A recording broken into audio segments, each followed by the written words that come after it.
ಜಾತಿ ಗಣತಿ ಕಾಂಗ್ರೆಸ್ನಲ್ಲಿ ಜ್ವಾಲೆಯನ್ನ ಎಬ್ಬಿಸಿದೆ. ಸಚಿವರಿಗಿಂತ ಶಾಸಕರು ಜಾತಿ ಗಣತಿಯ ವಿರುದ್ಧ ರೆಬಲ್ ಆಗಿದ್ದಾರೆ.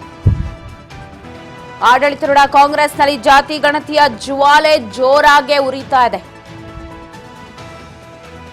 ಸಚಿವರಿಗಿಂತ ಶಾಸಕರೇ ಜಾತಿ ಗಣತಿ ವಿರುದ್ಧ ರೆಬಲ್ ಆದಂತೆ ಕಾಣಿಸ್ತಾ ಇದೆ. ಆಡಳಿತಾರೂಢ ಕಾಂಗ್ರೆಸ್ನಲ್ಲಿ ದಿನೇ ದಿನೇ ಹೆಚ್ಚಾಗ್ತಾನೆ ಹೋಗ್ತಾ ಇದೆ ಕಿಚ್ಚು. ಜಾತಿ ಗಣತಿಯ ವಿಚಾರದಲ್ಲಿ ದೆಹಲಿ ನಾಯಕರಿಗೆ ದೂರು ಕೊಡೋದಕ್ಕೆ ಶಾಸಕರೀಗ ಚಿಂತನೆಯನ್ನ ನಡೆಸಿದ್ದಾರೆ. ಆಡಳಿತಾರೂಢ ಕಾಂಗ್ರೆಸ್ನಲ್ಲೇ ಸಚಿವರು ಮಾತ್ರ ಅಲ್ಲ, ಅವರ ಹಾದಿಯಾಗಿ ಶಾಸಕರಿಗೂ ಕೂಡ ಈಗ ವಿರೋಧ ಎದುರಿಸ್ತಾ ಇದ್ದು ರೆಬಲ್ ಆಗಿದ್ದಾರೆ. ಸರ್ಕಾರದ ವಿರುದ್ಧ ಜಾತಿ ಗಣತಿ ಶಾಸಕರೇ ಚಿಂತನೆಯನ್ನ ನಡೆಸಿದರು. ಒಂದು ಕಡೆ ರಾಜ್ಯ ನಾಯಕರು ಹೈಕಮಾಂಡ್ ಮುಖಾಂತರ ಹೋಗಿ ಅವ್ರಿಗೆಲ್ಲೋ ತರಾಟೆಗೆ ತೆಗೆದುಕೊಳ್ಬೇಕು ಅಂತಿದ್ರು. ಸೊ ಪಕ್ಷದ ತೀರ್ಮಾನನೇ ಅಂತಿಮ ಅಂತ ಹೇಳಬೇಕು ಅಂತ. ಬಟ್ ಇಲ್ಲೆಲ್ಲ ತಲೆ ಕೆಳಗಾದಂತೆ ಕಾಣಿಸ್ತಾ ಇದೆ. ಯಾಕಂದ್ರೆ ಶಾಸಕರೇ ಈಗ ದೂರು ಕೊಡಬೇಕು ಅಂತ ಹೇಳಿ ಮುಂದೆ ಆಗ್ತಾ ಇದ್ದಾರಂತೆ ಹೈಕಮಾಂಡ್ಗೆ. ಸೊ ಈ ಜ್ವಾಲೆ ಸದ್ಯದ ಮಟ್ಟಿಗಂತೂ ತಣ್ಣಗಾಗೋ ಯಾವ ಲಕ್ಷಣಗಳು ಕೂಡ ಇಲ್ಲ. ತರಾತುರಿ ಜಾತಿ ಗಣತಿ ವರದಿ ಅನುಷ್ಠಾನ ಅಗತ್ಯ ಇಲ್ಲ ಅಂತ ಹೇಳಿ ಶಾಸಕರ ಅಭಿಪ್ರಾಯ ಇದೆ. ಪ್ರತಿ ಸಮುದಾಯದ ಮುಖಂಡರ ಅನಿಸಿಕೆಯನ್ನ ಕೇಳಲೇಬೇಕಾಗತ್ತೆ, ಅವರ ಅನಿಸಿಕೆಯನ್ನ ತಗೊಂಡು ಮುಂದುವರಿಬೇಕು ಅಂತ ಹೇಳಿ. ಸೊ ಆ ನಿಟ್ಟಿನಲ್ಲಿ ತರಾತುರಿಯಾಗಿ ಯಾವುದೇ ನಿರ್ಧಾರವನ್ನ ಕೂಡ ತೆಗೆದುಕೊಳ್ಳೋದು.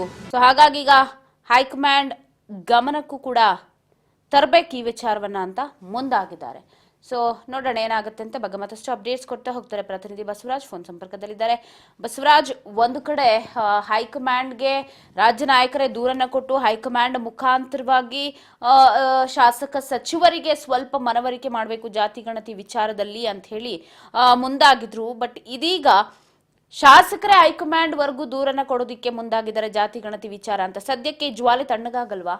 ಪವಿತ್ರ, ಜಾತಿ ಗಣತಿ ವರದಿ ಅನುಷ್ಠಾನಕ್ಕೆ ಕಾಂಗ್ರೆಸ್ ಪಕ್ಷದಲ್ಲೇ ಪರ ವಿರೋಧಗಳು ಕೂಡ ವ್ಯಕ್ತವಾಗ್ತಾ ಇದ್ದಾವೆ. ಈಗಾಗಲೇ ಸಚಿವ ಸಂಪುಟದಲ್ಲಿ ಇದನ್ನ ತೀರ್ಮಾನ ಕೈಗೊಳ್ಳೋಣ ಅನ್ನುವಂತಹ ನಿರ್ಧಾರಕ್ಕೂ ಕೂಡ ರಾಜ್ಯ ಸರ್ಕಾರ ಹೋಗಿರ್ತಕ್ಕಂಥದ್ದು. ಇದರ ನಡುವೆ ಏನು ಒಕ್ಕಲಿಗ ಮತ್ತು ಲಿಂಗಾಯತ ಸಮುದಾಯಗಳ ಸಚಿವರು ಪ್ರಬಲವಾಗಿ ವಿರೋಧನ ವ್ಯಕ್ತಪಡಿಸ್ತಾ ಇದ್ದಾರೆ. ಮತ್ತೆ ಪ್ರಮುಖ ಕೆಲವಷ್ಟು ಸಮುದಾಯದ ಸ್ವಾಮೀಜಿಗಳು ಕೂಡ ವಿರೋಧವನ್ನು ಕೂಡ ವ್ಯಕ್ತಪಡಿಸ್ತಾ ಇದ್ದಾರೆ. ಹಾಗಾಗಿ ಇದನ್ನೆಲ್ಲವನ್ನ ಕೂಡ ಗಮನಿಸಿರ್ತಕ್ಕಂಥ ಕಾಂಗ್ರೆಸ್ ಪಕ್ಷದ ಏನು ಶಾಸಕರೇನಿದ್ದಾರೆ ಎಲ್ಲ ಶಾಸಕರು ಕೂಡ ಸಚಿವರ ಒಂದು ತೀರ್ಮಾನ ಏನೇ ಆಗಿದ್ರು ಸಹಿತ ನಾವು ಹೈಕಮಾಂಡ್ ನಾಯಕರ ಮಟ್ಟಕ್ಕೆ ಇದನ್ನ ತೆಗೆದುಕೊಂಡು ಹೋಗೋಣ. ಯಾಕಂತಂದ್ರೆ ಈ ಜಾತಿ ಗಣತಿ ವರದಿಗೆ ಬಹಳಷ್ಟು ಪರ ವಿರೋಧ ವ್ಯಕ್ತವಾಗ್ತಾ ಇದ್ದಾವೆ. ಎಲ್ಲೋ ಒಂದ್ ಕಡೆ ನಾವು ಎಚ್ಚರಿಕೆ ಹೆಜ್ಜೆಯನ್ನಿಡಬೇಕು. ಇಲ್ಲ ಅಂತಂದ್ರೆ ಮುಂಬರ್ತಕ್ಕಂಥ ಚುನಾವಣೆಗೂ ಕೂಡ ಪಕ್ಷಕ್ಕೆ ಎಫೆಕ್ಟ್ ಆಗುವಂತ ಸಾಧ್ಯತೆ ಇದೆ. ಇದನ್ನ ಸಚಿವ ಸಂಪುಟದಲ್ಲಿ ನಿರ್ಧಾರ ತೆಗೆದುಕೊಳ್ಳೋದು ಬೇಡ, ಆದ್ರೆ ಇದನ್ನ ವಿಶೇಷ ಅಧಿವೇಶನವನ್ನ ಕರೆಯುವ ಮುಖಾಂತರ ಅಲ್ಲಿರ್ತಕ್ಕಂಥ ಎಲ್ಲ ಅಂದ್ರೆ 224 ಶಾಸಕರಿಗೂ ಕೂಡ ಈ ಬಗ್ಗೆ ಏನ್ ಅಭಿಪ್ರಾಯ ಇದೆ ಅನ್ನುವಂಥದ್ದನ್ನ ತಿಳಿಸ್ಲಿ, ಅದನ್ನ ಸಾರ್ವಜನಿಕವಾಗಿ ಕೂಡ ಚರ್ಚೆ ಆಗ್ಲಿ, ಸಾರ್ವಜನಿಕರ ಅಭಿಪ್ರಾಯ ಕೂಡ ನಮಗೆ ತಿಳಿಲಿ.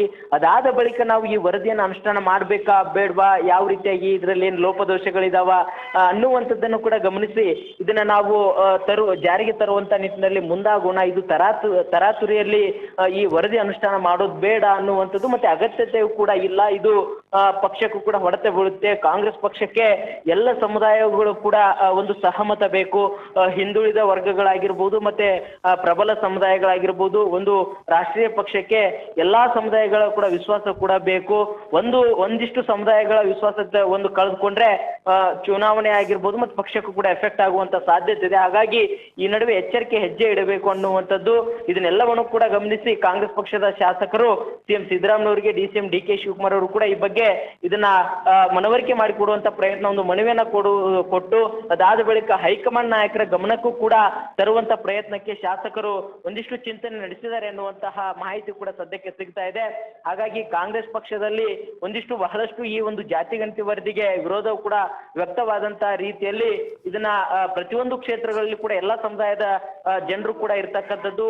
ಈ ಒಂದು ನಿಟ್ಟಿನಲ್ಲಿ ಇದು ನಮ್ಮ ಒಂದು ತರಾತುರಿ ನಿರ್ಧಾರ ವಿಪಕ್ಷಗಳಿಗೆ ಇಷ್ಟು ವರದಾನ ಆಗುವಂತ ಸಾಧ್ಯತೆ ಇದೆ. ಹಳೆ ಮೈಸೂರು ಭಾಗದಲ್ಲಿ JDS ಗೆ ವಾಲುವಂತ ಸಾಧ್ಯತೆ ಇದೆ. ಮತ್ತೆ ಏನಾದ್ರೂ ಈ ಒಂದು ಉತ್ತರ ಕರ್ನಾಟಕ ಭಾಗದಲ್ಲಿ ಬಿಜೆಪಿಗೆ ವಾಲುವಂತ ಸಾಧ್ಯತೆ ಇದೆ.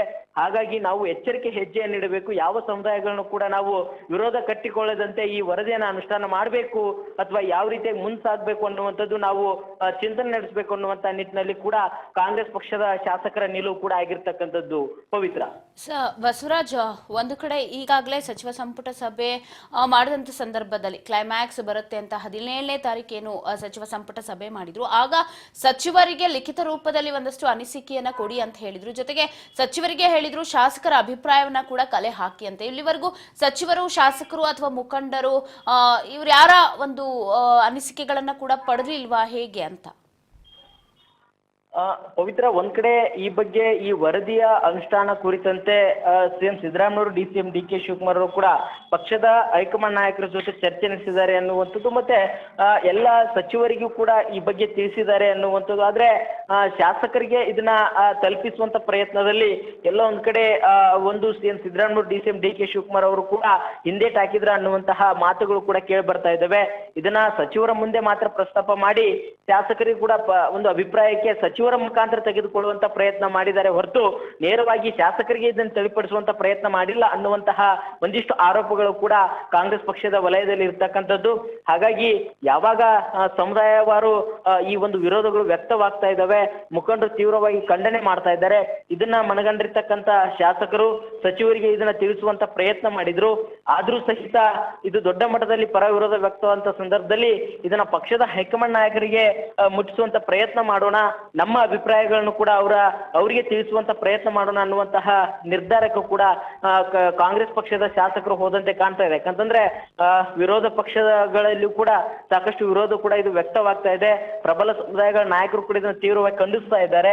ಮತ್ತೆ ಕೆಲವಷ್ಟು ಜಾತಿಗಳು ಕೂಡ ಇದು ಅಂಕಿ ಸಂಖ್ಯೆಗಳು ಕಡಿಮೆ ತೋರಿಸಿದ್ದಾರೆ ಅನ್ನುವಂತಹ ಆರೋಪಗಳು ಕೂಡ ಇದಾವೆ. ಹಾಗಾಗಿ ಇವನ್ನೆಲ್ಲವನ್ನು ಕೂಡ ಇಲ್ಲಿ ಕಾಂಗ್ರೆಸ್ ಪಕ್ಷದ ನಾಯಕರು ಮತ್ತೆ ಪ್ರಮುಖವಾಗಿ ರಾಜ್ಯದಲ್ಲಿ ಸಿಎಂ ಸಿದ್ದರಾಮಯ್ಯ, ಡಿಸಿಎಂ ಡಿ.ಕೆ. ಶಿವಕುಮಾರ್ ಅವರು ಕೂಡ ಇದು ಒಂದಿಷ್ಟು ಅವರಿಗೂ ಕೂಡ ಗೊಂದಲಕ್ಕೆ ಎಡೆ ಮಾಡಿಕೊಟ್ಟಿರ್ತಕ್ಕಂಥ ಒಂದಿಷ್ಟು ಸ್ಥಿತಿಗತಿ ನಿರ್ಮಾಣವಾಗಿದೆ. ಹಾಗಾಗಿ ಇದನ್ನ ನೇರವಾಗಿ ಹೈಕಮಾಂಡ್ ನಾಯಕರ ಮುಖಾಂತರವೇ ನಾವು ಇದಕ್ಕೆ ಒಂದು ಪರಿಹಾರ ಕಂಡುಕೊಳ್ಳೋಣ ಅನ್ನುವಂತ ನಿರ್ಧಾರಕ್ಕೆ ಕಾಂಗ್ರೆಸ್ ಪಕ್ಷದ ಶಾಸಕರು ಬಂದಂತೆ ಕಾಣ್ತಾ ಇದೆ. ಪವಿತ್ರ.